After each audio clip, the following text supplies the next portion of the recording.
Assalamualaikum warahmatullahi wabarakatuh. Tribuner, apa kabarnya? Bersama saya Muhammad Yon Rinaldi dalam program Mojok Pendidikan Tribun Jambi. Telah bersama saya Pak Ridwan, Ya, Mas Magister Psikologi ya Pak ya. betul. Magister Psikologi ya. Magister Psikologi Tribuner. Jadi kita hari ini akan membahas tentang perkembangan remaja. Remaja ya, kayak Bang Yon ya. Ya, masih remaja Tribuner. Remaja di masanya Bang Yon. Remaja pada masanya. Ya. Pak Ridwan, untuk kita memulai, kita mungkin bahas dulu tentang remaja. Bagaimana sih psikologi remaja itu sendiri? Baik, orang kan tidak terlahir dengan ujuk-ujuk sebagai seorang remaja ya. Betul. Ada proses-proses di mana dia akhirnya disebut sebagai remaja. Ada yang namanya masa anak-anak sekitar 0 sampai ya katakanlah 12 tahun, masa prasekolah itu 0 sampai 6, nanti masa sekolah itu 6 sampai 12. Nah, pada masa-masa remaja itu adalah merupakan masa peralihan sebenarnya dari masa anak-anak menuju masa dewasa. Jadi tengah-tengah ini. Nah, itu akan banyak terlibat atau banyak permasalahan yang terjadi pada masa remaja atau kita sebut sering sebagai masa badai. Wah, ini badai ini. Nah, usianya sekitar antara 10 sampai ya kita katakanlah 18 atau 19. Jadi teorinya banyak sekali ya menyatakan untuk patokan-patokan pada usia remaja, tetapi katakanlah secara umum kita batasi saja antara 10 sampai 19 tahun. Jadi bisa dibilang masa remaja ini sebenarnya masa manusia itu mencari jati dirinya ya Pak ya. Nah, kalau kita lihat poin to poin ya, dari usia 10 sampai 19 tahun itu katakanlah pada usia 10 sampai 13 itu masa-masa pubertas. Dia masuk dalam ranah masa remaja, tetapi itu remaja awal lah, katakanlah terjadi perubahan-perubahan fisik, pubertas kayak perempuan menjadi katakan pinggul jadi lebih besar gitu, lebih lebar. Nah, kayak Bang Yon kan.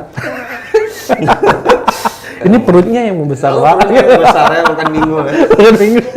Kemudian katakanlah payudara ya seperti tumbuh, kemudian ada bulu-bulu nih, bulu-bulu di tempat-tempat tertentu ya, termasuk di bagian sensitif di kelaminnya. Kemudian itu pada perempuan, pada laki-laki juga terjadi mimpi basah. Kalau perempuan itu menstruasi ya. Kalau laki-laki itu dia mimpi basah. Katakanlah tiba-tiba dia mimpi ketemu dengan seseorang yang membuat dia bahagia ya, dalam tanda kutip tadi ya, dia melakukan hal-hal yang sangat luar biasa.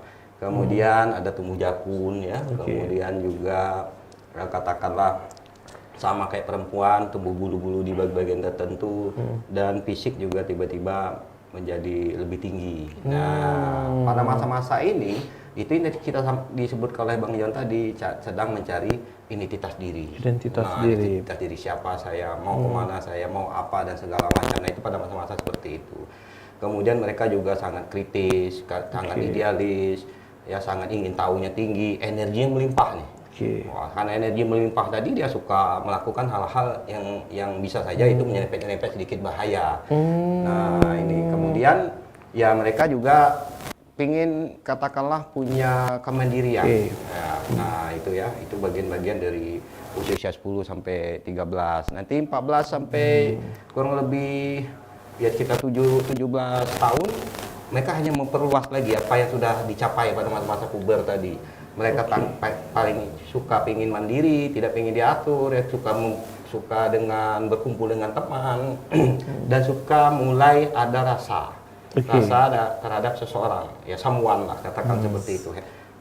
Ada hubungan katakanlah ya seksual, ya hubungan seksual tertarik dengan lawan jenis. Nah, mungkin di situ kita sebut sering ya katakanlah kadang-kadang bisa jadi cinta monyet karena hanya berlandaskan oleh nafsu belaka gitu ya. Nah, kemudian mereka juga kemandiriannya semakin ingin untuk melepaskan diri dari ketergantungan orang tua dan suka masih dalam tahapan berpikir impulsif. Jadi mereka lebih suka melakukan sesuatu tanpa dipikirkan terlebih dahulu. Nah, nanti masuk ke usia 18-19 tahun, apa yang terjadi pada masa-masa sebelumnya itu sudah semakin stabil emosinya. Mereka sudah semakin berpikir benar baiknya, kemudian sudah mulai membuat semacam logika untuk sebuah perbuatan-perbuatannya. Nah, bedanya kalau sebelumnya memang mereka memakai logika juga, tetapi lebih cenderung dihempas atau katakanlah diacak-acak oleh yang namanya emosi. Nah, faktor emosi, diajak kawan mau, diajak beginian mau, ya pokoknya apapun mereka lakukan karena faktor emosional lebih kencang ya pada saat itu mempengaruhi ketimbang di remaja akhir, yaitu sudah mulai pakai logika mereka. Jadi masa-masa baper itu ya kita di bawah 16, 15, nah itu masa-masa baper karena mereka lebih melibatkan emosi. Padahal sebenarnya untuk masa manusia itu ya krodiknya di masa pubertas itu ya Pak ya, Ya di masa remaja ini ya Pak ya. Nah, masa pubertas itu kan di mana mereka menjadi bingung ya dengan kondisi tubuh kok terjadi perubahan. Laki-laki suara kok jadi berubah, lebih gember atau gimana ya, lebih ngebas ya. Nah, di satu sisi ya mereka sebenarnya begitu masa itu datang, mereka ingin dianggap sebagai seorang dewasa. Tapi di satu sisi mereka belum siap sebenarnya dikatakan sebagai seorang dewasa. Maka tergantung istilah untuk melepaskan diri dan tergantungan sama orang tua itu masih mengacaukan pikiran remaja. Ya. Pak, sebenarnya seberapa apakah gini Pak, apakah masa remaja ini itu akan membentuk karakter seorang manusia dewasanya nanti? Ya. Semua periodisasi itu akan membentuk sebuah karakter atau kepribadian di masa dewasanya atau masa berikutnya lah ya, karena dia jenjang-jenjangnya seperti itu. Nah, tiap jenjang ini harus dilalui dengan baik. Nah, vitalnya itu adalah pada masa-masa sebenarnya masa anak-anak ini membentukkan sebuah kepribadian. Nah, berikutnya bagaimana remaja bisa menyesuaikan diri dengan keadaan tubuhnya, keadaan sosialnya, keadaan katakanlah pertemanannya, peer groupnya. Nah, ini yang akan menentukan nanti apakah dia akan selamanya menjadi remaja. Gitu ya, tiba-tiba dia mudah sekali gampang untuk dipengaruhi oleh teman-temannya, yuk ngumpul segala macam. Nah, itu artinya ketika dia tidak bisa mengkatakanlah mengcounter untuk setiap saat harus bertemu dengan teman, berkumpul dengan teman, dipengaruhi oleh teman, penilaian dipengaruhi, berarti masa-masa remajanya masih terus ada di pada dirinya. Tapi secara usia, misalnya 18, 19, 20 seharusnya dia sudah melewati itu. Oh, seperti itu ya Pak ya. Nah Pak, ini kan tadi Bapak bilang untuk membentuk karakter itu sebenarnya di masa anak-anak ya Pak ya. Sebenarnya kita sebagai orang tua, khususnya saya sebagai orang tua, apa yang harus saya persiapkan untuk anak-anak saya di saat mereka mulai masuk ke masa remaja itu? Sebelum sampai ke sana, yang ingin saya sampaikan adalah pada masa-masa remaja itu adalah masa rawan konflik. Konflik antara orang tua dan si remaja itu sendiri. Nah, itu. Kenapa konflik itu muncul? Pertama, karena orang tua itu dipersepsikan sebagai orang yang banyak mengatur. Ya, banyak memanage bagian hidup-hidupnya. Sementara pada saat masuk usia remaja, dia pingin bebas, dia pingin tidak dikekang oleh aturan-aturan yang ada. Nah, itu sering bentrok dengan orang tua. Yang kedua, karena memang perilaku remaja itu cenderung impulsif. Ya, artinya impulsif itu yang tadi ya, seolah-olah melakukan sesuatu tanpa dipikirkan terlebih dahulu. Apa yang terjadi kemudian tentu ini akan membuat orang tua marah. Orang tua kesal, lo kok nggak ngomong dulu, lo nggak kayak gini, lo nggak enak. Sementara dia merasa ya itu yang benar, apa yang dia lakukan itu adalah sesuatu yang benar. Kemudian pada masa remaja tentu lebih mengutamakan hal-hal yang berkaitan dengan pertemanan. Apa yang disampaikan oleh teman, apa yang diinginkan oleh teman, seolah-olah itu menjadi sesuatu yang wajib hukumnya buat si remaja untuk mengikuti. Dia ngikuti tren remaja dia karena dia butuh jati diri dan butuh aktualisasi diri. Nah, biasanya teman-teman inilah yang lingkungan dia inilah yang bisa memunculkan yang namanya eksistensi dia, aktualisasi diri. Nah, akibatnya kalau dia salah di dalam pemilihan pergaulan, maka akan memunculkan ekses-ekses negatif buat remaja itu sendiri. Coba kita kenal sekarang namanya geng motor. Geng motor itu rata-rata karena salah remaja semua ya. Iya, betul. Yang baru kesan beberapa minggu yang lalu juga. Betul, terjadi itu. Ternyata ya karena mereka terkesan bagaimana caranya untuk membahagiakan temannya, ya mengutamakan temannya sehingga akhirnya hal-hal yang seharusnya mereka bicara dengan keluarga, ngumpul dengan keluarga, menghabiskan waktu dengan keluarga itu sudah menjadi bukan hal yang menarik buat anak remaja. Nah, mereka kalau ngumpul dengan temannya, yang ngobrol sana sini, nongkrong sana sini itu lebih membahagiakan buat mereka. Nah, itu bukan masalah sih sebenarnya ya, selama mereka bisa mengontrol diri dengan baik karena itu sedang masanya remaja seperti itu. Pak, ini menarik sekali nih Pak. Di satu sisi anak remaja Itu mulai mencari jati diri dan menganggap orang tua itu seperti sesuatu yang sangat mengatur sekali gitu kan. Mereka mengekang sekali, mereka mencoba untuk melepaskan diri dari aturan-aturan dari orang tua sendiri. Cuman di satu sisi kalau orang tua itu lepas tangan, yang kita khawatirkan seperti Bapak bilang tadi, mereka salah pergaulan. Intinya kan orang tua memang harus bisa mengarahkan anaknya itu, oh pergaulan yang benar tuh di sini loh. Karena kalau salah-salah seperti tadi geng motor segala macam. Mungkin untuk Tribunner di rumah yang saat ini memiliki anak remaja, Pak. Kira-kira apa yang harus dilakukan orang tuanya biar komunikasi dengan anaknya tetap lancar dan bisa diarahkan? Karena kalau salah-salah justru anak kan membangkang ya untuk posisi seperti ini. Anak melakukan hal-hal yang negatif, anak merasa tidak nyaman di rumah. Nah itu bisa saja kemungkinan terjadi. Nah, faktor-faktor penyebab yang tadi disampaikan bahwa memang itu tipikal anak remaja, jadi tipikal membangkang, tipikal tidak mau diatur dan segala macam. Nah, sebagai orang tua kemudian menjadi pertanyaan, apa sih yang harus dilakukan? Yang paling penting adalah bagi orang tua itu mengenal tahapan-tahapan perkembangan anak. Apa sih yang terjadi pada masa-masa remaja? Mereka kan tidak ingin diketahui semua kehidupannya, ya. Mereka tidak ingin diketahui privasinya. Mereka butuh yang namanya katakanlah untuk menyendiri, untuk memikirkan sesuatu itu sendiri. Nah, kita berikan itu. Dan pastinya untuk memahami hal-hal ini kita harus pahami juga tadi psikologi perkembangan remaja ini, apa yang terjadi pada remaja. Jadi tidak ujuk-ujuk, kamu ngapain nggak pulang, kamu ngapain, nggak kayak gitu. Jadi kita pahami dulu psikologi anak remaja. Oh, jangan-jangan kita juga dulu seperti itu kan. Karena kita juga pernah mengalami masa-masa remaja sebagai orang tua. Nah, jadi untuk pada hal-hal demikian, maka kita butuh untuk menjadi sebagai seorang remaja pula.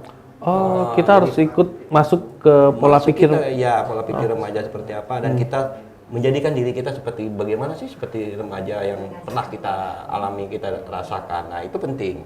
Nah, kemudian ya tentu juga kita harus sering berkomunikasi dengan anak-anak yang remaja ini. Jadi apa yang menjadi keluhannya, tidak ujuk langsung menyalahkan. Jadi bagaimana seperti teman lah, sahabat untuk mengajak mereka ngobrol bestie lah ya. Jadi jangan menganggap diri itu sebagai mutlak orang tua yang mengatur, yang mensetir dan segala macam. Tapi anggap aja bestie, sehingga hari anak nyaman ngobrol, dan kemudian ketika dia berani ngobrol apapun pada orang tua, maka informasi banyak yang kita dapat.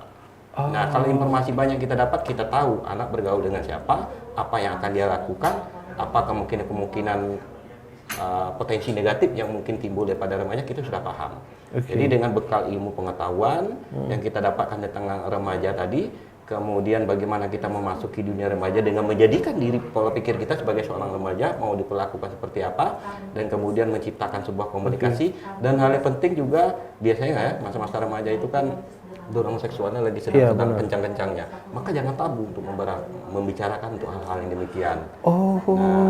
Benar-benar kita terbuka pada anak. Artinya ketika kita akan menjelaskan hal-hal yang demikian, kita juga harus ada ilmunya dong. Kenapa nih terjadi pada diri anak suka dengan lawan jenis, tertarik untuk melakukan hubungan seksual. Nah, kita memberikan pengetahuan terlebih dulu bahwa memang terjadi demikian pada setiap usia-usia remaja, tetapi kita juga nanti memberikan batasan-batasan konsekuensi apabila mereka melakukan hal yang demikian. Jadi bicarakan tentang hal-hal yang sensitif itu nggak masalah, tentang narkoba, ya, tentang geng motor, tentang seks, itu kita bicarakan. Tapi kita punya ilmu, jangan sampai kita ngomong nggak punya ilmu, habis disekat kemana? Akhirnya ribut kan, orang tua udah nggak mau mengalah. Nah, maka siapkan diri dulu dengan pengetahuan yang luar biasa tentang kemungkinan-kemungkinan yang terjadi pada remaja, termasuk hal-hal yang negatif, sehingga ketika kita memberi pemahaman, arahan, kita tahu caranya. Nah ini banyak terjadi di masyarakat ini, Pak. Kadang-kadang orang tuanya itu punya banyak ilmu, tapi dia tidak bisa berkomunikasi dengan anaknya. Lucunya justru seperti ini.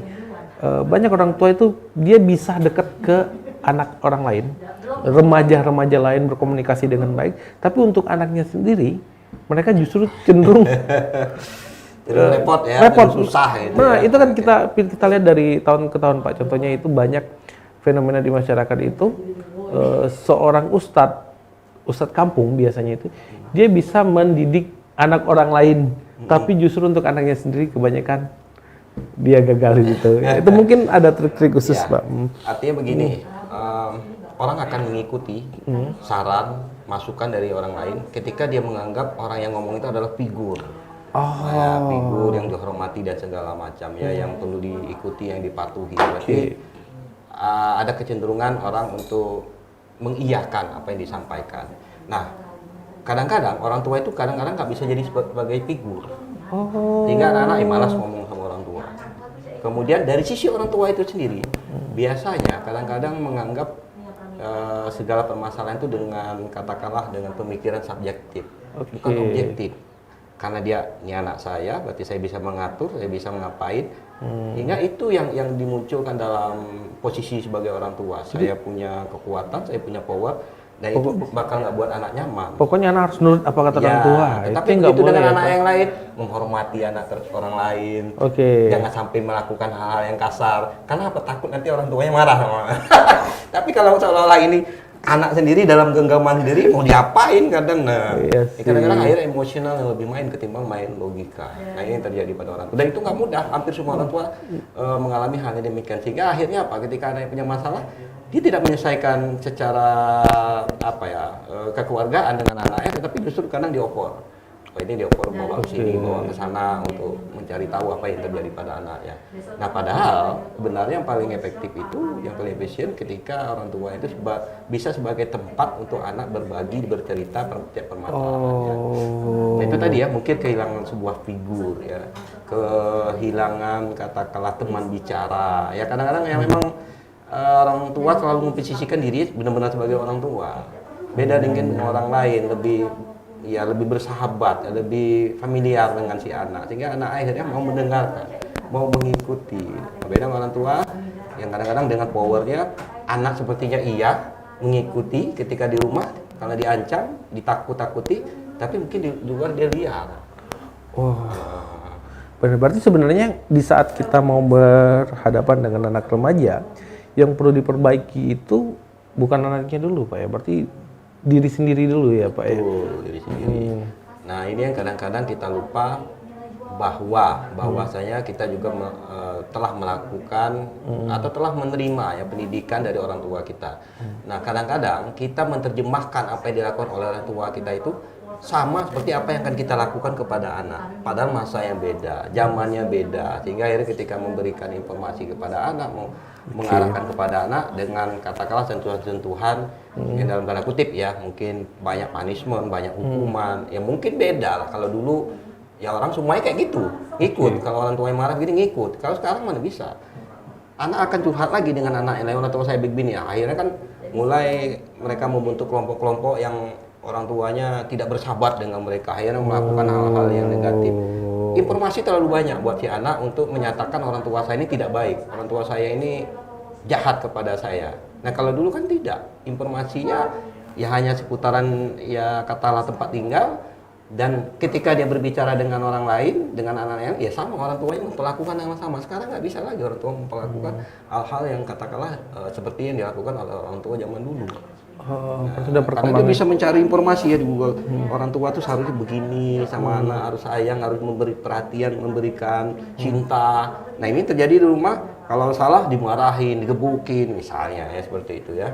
Nah artinya dia bisa protes. Sementara itu masa-masa remaja itu namanya masa kritis, idealis. Nah kalau kita melakukan sesuatu yang di luar pemikiran mereka orang tua seharusnya seperti apa, nah itu akan terjadi konflik terus ribut. Nah ini kadang-kadang ya sulit ya mendekatkan antara orang tua dengan anak. Ya karena lagi-lagi ada unsur-unsur subjektif. Ibaratnya begini, ketika kita menjadi pemain sepak bola, itu kan tidak semudah ketika kita menjadi penonton. Benar. Jadi kalau penonton itu kan orang lain dong. Dia melihat sesuatu masalah itu secara keseluruhan. Jadi dilihatnya objektif. Terus harusnya dioper ke sini dulu baru dia tendang, jangan langsung tendang. Nah, coba dia jadi pemain penontonnya. Ya. Itu yang terjadi ya. Betul. Pak, banyak persepsi di masyarakat bahwa seandainya yang kita punya anak cowok nih, bagusnya ibunya yang melakukan pendekatan. Kalau anak cewek bagusnya bapaknya, karena anak cewek cenderung dekat ke bapak, anak cowok cenderung dekat ke ibu. Itu sebenarnya benar atau persepsi ada proses perkembangan ya katakanlah yang disebut dengan Oedipus kompleks, kompleks ya, di mana pada masa anak-anak ya, yang perempuan itu menyukai bapaknya, yang laki-laki menyukai ibunya, sehingga akhirnya ya kalaulah kayak ada persaingan nih. Kalau anak-anak dekat ke bapaknya, kalau ibunya coba dekat ke bapaknya, seolah dia merasa tersaingi. Demikian sebaliknya. Nah itu proses perkembangan yang wajar ya. Hingga akhirnya figur-figur lawan jenis itu yang diambil itulah dari orang tuanya. Anak perempuan ke ibu, bapak ke anak laki-laki ke ibu, bapaknya. Anak laki ke ibu ya. Nah terbalik ya, silang kayak itu ya. Nah tapi itu bahaya juga ya kalau seandainya itu proses perkembangannya tidak diselesaikan dengan baik. Nanti banyak kejadian ketika udah masuk usia dewasa, akhirnya yang perempuan suka nyari yang tua-tua, yang laki-laki suka nyari istri yang tua-tua gitu. Atau istilah itu mother complex gitu ya. Elektra kompleks tadi ya, karena dia tidak terselesaikan. Karena itu sebenarnya proses perkembangan yang wajar pada tahapan-tahapan perkembangan anak, tetapi menjadi tidak wajar kalau itu nggak selesai pada masanya. Nah, jadi kalau kita katakan kemudian, kenapa sih anak laki-laki lebih cenderung bisa mendengar ibunya? Karena tadi ada proses seperti itu.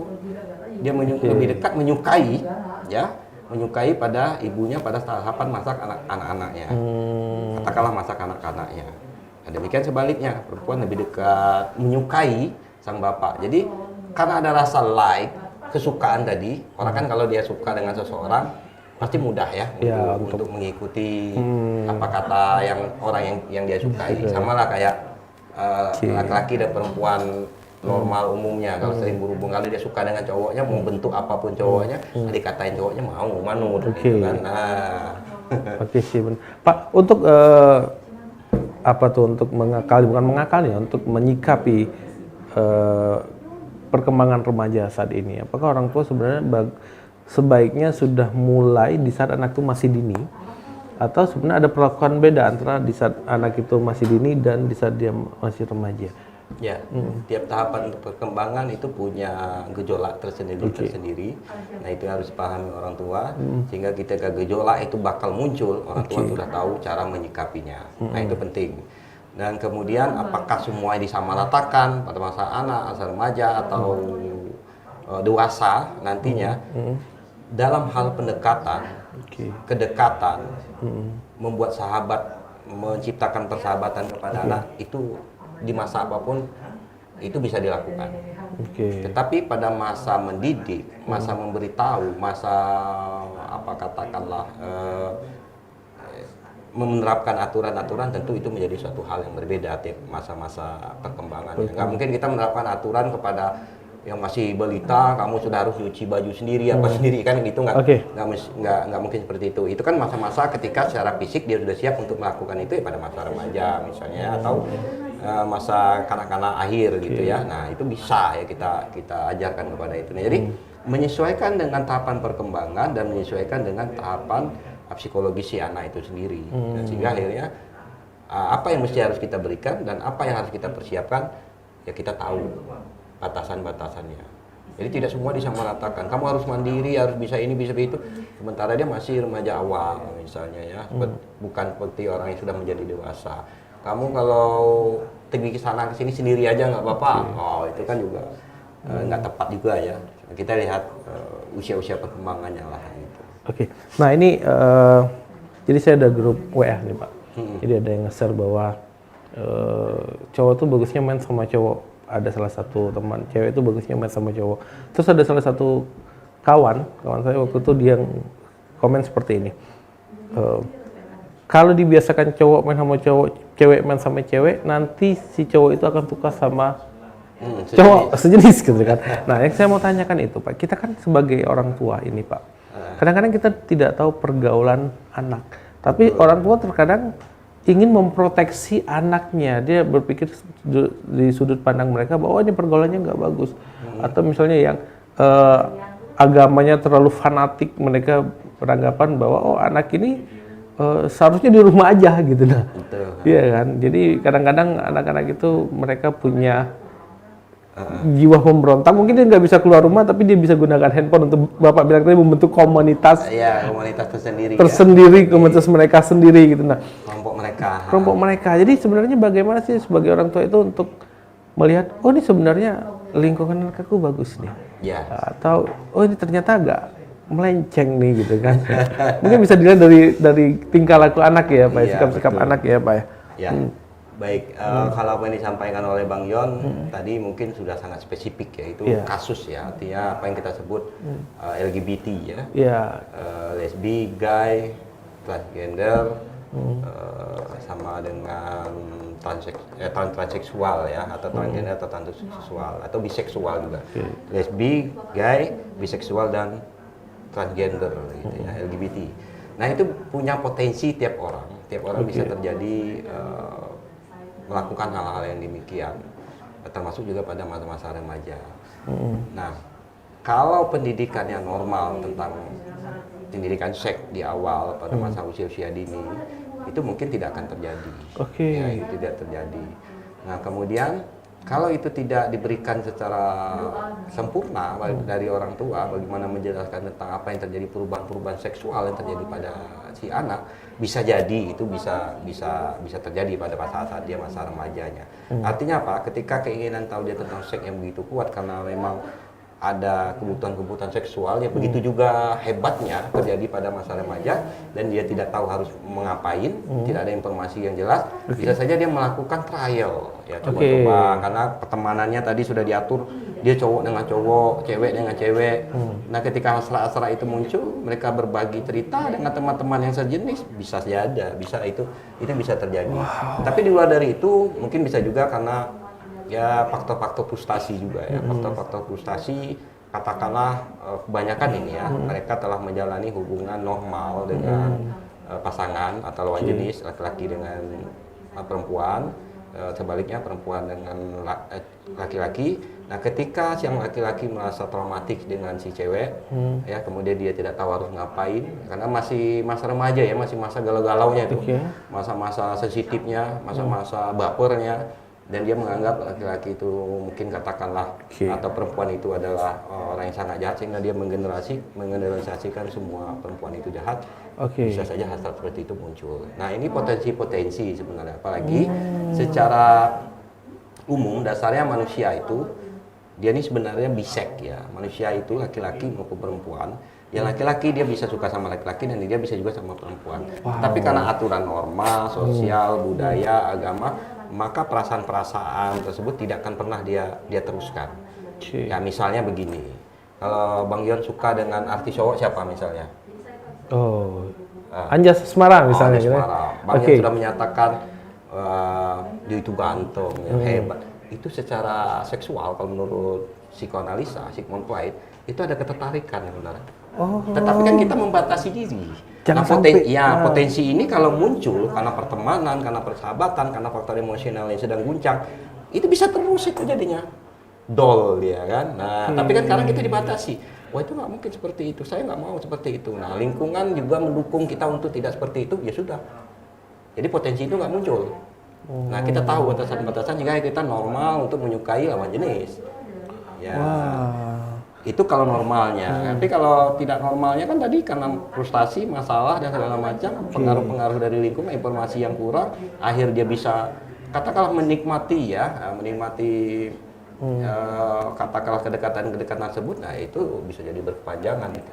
Dan kadang-kadang dia sulit melepaskan diri, karena ketika dia sudah berusaha untuk melepaskan diri, hati-hati ya kalau sudah bicara tentang homoseksual, itu komponen sangat kuat. Dia bisa tega untuk menyakiti bahkan membunuh pasangannya ketika dia beralih, apalagi kalau mau hidup normal gitu ya. Nah ini bisa terjadi nih masa remaja, dia dimunculkan pada masa kanak-kanak juga bisa muncul perasaan itu terus muncul, dan dia tidak punya tempat untuk menceritakan, dia tidak punya tempat untuk saling berbagi, tidak punya tempat untuk mencari solusi apa yang terjadi pada diri dia. Kok saya merasa aneh, saya merasa suka dengan sesama. Nah ini bisa jadi. Jadi memang masa remaja ini sangat penting sekali benar-benar khususnya untuk anak-anak kita ya, karena kalau salah penanganan banyak penyimpangan di saat dewasanya. Wah, ini luar biasa karena masa-masa yang mudah frustasi itu di masa remaja. Ketika dia tidak bisa menyelesaikan coping strategi dia nggak bagus terhadap tekanan-tekanan stresor, baik itu dalam tubuh dia sendirian yang perubahan-perubahan, baik secara emosional dia juga terjadi perubahan, bahkan secara genetik ya, atau katakanlah dorongan-dorongan seksual dia itu banyak terjadi perubahan. Itu kalau nggak bisa dia mampu atasi, tidak mampu dia jalani dengan baik, proses perkembangannya justru menjadi bermasalah di situ. Oke. Nah Pak, seberapa penting sih sebenarnya peran orang tua untuk terus mengguide anaknya di saat remaja? Ya, orang tua itu saya pikir begini, kalau orang tua itu memang pokoknya lah ya, kuncinya lah untuk sebuah perkembangan anak. Tidak mungkin si anak bisa sendiri menjalani hidup ini tanpa katakanlah proses yang baik dengan orang tuanya, untuk menjalani secara bersama-sama. Maka setiap proses yang dijalani orang tua harus siap mendampingi anak. Tapi masalahnya begini, kadang-kadang orang tua juga nggak peduli ya dengan katakanlah kondisi-kondisi yang terjadi tiap tahapan perkembangannya, sehingga orang tua cenderung cuek. Ya sudahlah, saya juga kayak gitu dulu, dibiarin dan segala. Jadi proses komunikasinya nggak pernah berjalan, dan pengetahuan orang tua tentang perkembangan anak juga tidak mumpuni, sehingga anak-anak akhirnya mencari informasi-informasi di luar. Nah biasanya informasi di luar ini sering menyesatkan. Kalau orang tua saya yakin kalau dia punya pengetahuan mumpuni, dia tidak akan pernah menyesatkan anaknya. Nah, Pak, kita di Provinsi Jambi, khususnya di Kota Jambi nih. Menurut Bapak, bagaimana perkembangan remaja di Kota Jambi ini? Apakah masih normal atau sebenarnya sudah masuk tahap memprihatinkan? Kan banyak kita dengar geng motor, itu kan semua diusaha remaja seperti yang Bapak bilang tadi. Kalau kita lihat kasus per kasus, baik kasus, tentu Kota Jambi jadi memprihatinkan ya. Memprihatinkan dengan kondisi yang ada sekarang.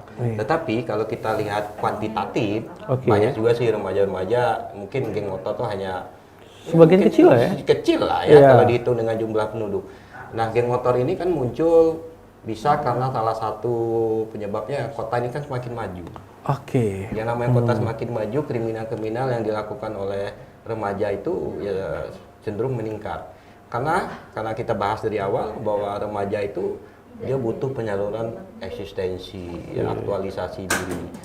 Nah, ketika itu dia tidak dapatkan dengan hal-hal yang tanda kutip positif, misalnya dia berprestasi di olahraga, dia berprestasi di seni, tentu yang memungkinkan dia untuk aktualisasi eksistensi, ya pada hal-hal yang negatif. Maka boleh dibilang biasanya mereka yang ikut-ikutan geng-geng motor dan segala macam itu kemungkinannya adalah mereka tidak menemukan jati dirinya pada saat dia di sekolah ataupun juga di rumah. Jadi jati dirinya justru ada di kelompok-kelompoknya motor tadi. Nah, di sana dia melatih keberanian. Nah, biasanya begini, kalau anak-anak remaja itu, terutama geng motor, hal-hal yang sifatnya negatif ya, itu kadang-kadang kekerabatannya lebih tinggi daripada dengan orang tua sendiri. Padahal dengan teman-teman biasa, makan piring berdua, saling berbagi, begadang, tidur di sana, di sini, di mana saja pokoknya mereka ngumpul, merasa nyaman. Seolah ini menjadi sebuah keluarga yang harus dilindungi, yang harus dibesarkan, yang harus dimunculkan, ya eksistensinya, meskipun itu dia bersifat negatif. Remaja tahu betul bahwa itu negatif, tetapi sekali lagi karena proses perkembangannya sedang memunculkan yang namanya faktor emosional ketimbang logika, akhirnya dia terjebaklah dengan posisi itu. Nah, yang kemudian masyarakat juga seolah-olah ya, saya tidak bicara tentang mendukung ya, tetapi mungkin tidak disadari.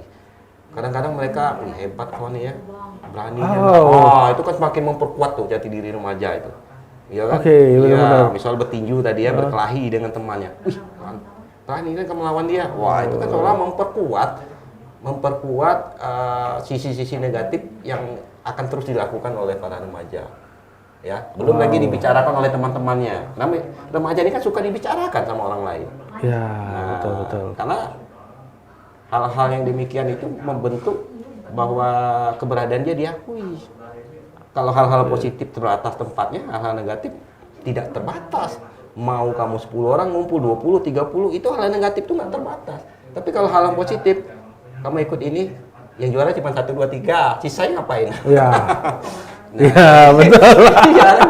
Ya, tapi kalau yang negatif, ngumpul kamu sini. Ya, bahkan yang menjadi dilema ya buat kita ya, itu bukan hanya dilakukan oleh laki-laki tapi perempuan juga. Bahkan ada geng-geng tertentu yang kalau mau masuk perempuan tuh harus diadu dulu, berkelahi dulu. Wow. Kebayang ya perempuan yang sekarang lebih agresif daripada sebelum-sebelumnya. Karena informasi-informasi itu memperkuat mereka untuk melakukan hal-hal yang demikian. Ada tempat atau contoh yang bisa mereka lakukan untuk berperilaku demikian gitu. Wow, tadi saya tertarik ini Pak, bilang tadi remaja itu cenderung ingin dibicarakan dan dianggap hebat oleh lingkungan gitu. Nah saya berpikir seperti ini, banyak kan kejahatan yang dilakukan remaja, 362, 351, pencurian, pembunuhan, geng motor segala macam. Terkadang kan mereka tindakan oleh pemerintah, kan ada lapas anak. Terkadang mereka sudah keluar justru merasa hebat. Iya, jadi ketemu dengan temannya, keluar dari penjara ya tadi ya. Ya, betul-betul. Memperkuat perilaku negatifnya itu seolah-olah dia punya sesuatu yang bisa membuat orang tuh hormat ke dia, takut ke dia, gitu kan? Iya. Nah, itu yang penting bagi seorang remaja, jati diri seperti itu, penerimaan, penghargaan seperti itu yang sangat penting bagi sosok seorang remaja. Nah, itu keliru sebenarnya. Jadi tugas kita bersama lah, baik pemerintah, baik lingkungan terdekat, termasuk juga orang tua, bagaimana meminimalisir ini. Artinya begini, di sekolah itu harus banyak program-program untuk menyalurkan hobi, ya, menyalurkan bakat minat anak-anak remaja khususnya dengan berbagai macam kegiatan. Ya, entah itu penyaluran di bidang olahraga, seni, atau hal-hal kreativitas lainnya. Hingga remaja tuh nggak sempat lagi lah mikirin untuk hal-hal yang negatif seperti itu, ngumpul-ngumpul seperti itu. Nah sekarang ini kan rata-rata mungkin dalam pandangan saya bahwa tempat-tempat demikian untuk penyaluran demikian itu dirasa semakin kurang. Ya kurang mungkin ya. Tapi sudah ada lah upaya. Di pemerintahan juga menyiapkan tempat-tempat tertentu untuk remaja ini bisa berkreativitas. Ya misalnya tempat sepeda bersama khusus remaja, pokoknya ada aja tempat-tempat yang akhirnya dia bisa berkumpul untuk melakukan hal-hal yang positif. Kemudian diberi kesempatan kepada mereka untuk ya katakanlah melakukan bakti sosial dan segala macam gitu ya. Nah ini penting di masyarakat juga, di lingkungan juga, untuk mendukung mereka untuk melakukan hal-hal yang meningkatkan kreativitas mereka ya. Baik itu misalnya dalam konteks pembangunan di masyarakat, membuat katakanlah kalau dinding-dinding ini apa namanya, kalau di graffiti ya di dinding itu jadi bagus ya, libatkanlah remaja, mereka punya potensi kok gitu kan. Nah kadang mereka tuh energinya berlebih ya, secara teori perkembangan energi berlebih, tapi kadang ya tidak bisa disalurkan mau kemana. Nah game motor salah satu penyaluran itu tadi. Nah orang tua juga demikian, menyalurkan, menginspirasi buat para remaja itu melakukan hal-hal yang lebih baik lah di rumah seperti apa gitu kan. Jangan sampai anak di rumah malah bosanin gitu, dia nggak tahu mau apa-apain, lebih enak ngumpul. Nah kalau ngumpul itu kan ide-ide aneh-aneh sering muncul ya. Ngumpul-ngumpul, kalau ngumpul dengan konteks adalah sekelompok orang-orang yang punya visi, mungkin is oke. Kalau yang nggak punya visi misi, kadang-kadang yuk kita begal orang ya, tiba-tiba aja lagi ngumpul kayak gitu kan. Nah mereka kan pada berani ketika dia rame-rame seperti itu, dan dia akan merasa apa ya, harga dirinya hancur gitu ketika dia bilang enggak, saya nggak mau ikut-ikutan. Nanti apa kata temannya? cemen lo. Nah kata cemen ini gitu menyakitkan buat si remaja. Belum lagi trendy gaya hidup. Nah gaya hidup ini yang membuat mereka seolah kalau kumpul dengan teman tuh punya HP yang sekian notifikasinya ya, tipenya yang sekian, kan itu mahal semua. Kemudian pakaian harus yang serba wah, serba mahal. Nah ini apa efeknya? Mereka akan mencari cara untuk mendapatkan itu dengan bisa saja tadi mencuri. Supaya gaya hidup, stylenya tadi tidak kalah dengan teman-teman yang lain. Wow, Pak, ini menarik sekali nih Pak. Terakhir Pak, pesan Bapak untuk orang tua di luar sana. Bagaimana cara menghadapi remaja biar jangan salah kaprah. Iya. Baik, pesan saya kepada para orang tua Tribuner yang ada di rumah, dimanapun juga lah, bahwa penting kita untuk memahami psikologinya remaja. Kita tidak bisa masuk memberikan pemahaman, pengarahan kepada seorang remaja kalau kita tidak memahami psikologinya seorang remaja.